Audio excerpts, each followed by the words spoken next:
Uherskohradišťská nemocnice akciová společnost je jedna z mála finančně zdravých obchodních společností svého druhu v České republice. Již více než 85 let poskytuje akutním i chronickým pacientům z blízkého i vzdálenějšího okolí nepřetržitou komplexní zdravotní péči.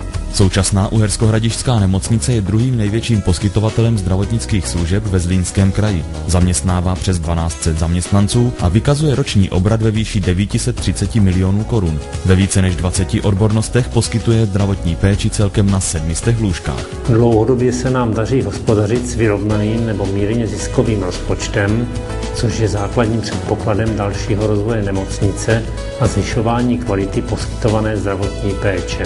Finanční zdraví nemocnice je základním předpokladem investic do přístrojového vybavení. Příkladem může být nové vybavení pro anesteziologicko-resuscitační a porodnicko-gynekologické oddělení, hybridní zobrazovací přístroj SPECT CT jediný ve Zlínském kraji, nebo nové pracoviště magnetické rezonance. Včas placené faktury za zdravotnický materiál a léčiva garantují nemocnici záruku spolehlivých dodávek. Pacientům potom kvalitu a nízké ceny v nemocniční lékárně. Zdravá ekonomika je i zárukou dalšího rozvoje nemocnice. Zastaralou stavební infrastrukturu během 3 let nahradí z velké části moderní centrální objekt. Finanční zdraví Uherskohradišťské nemocnice ocenil v minulém roce i nezávislý Healthcare Institute, který jí udělil 3. místo ve své kategorii.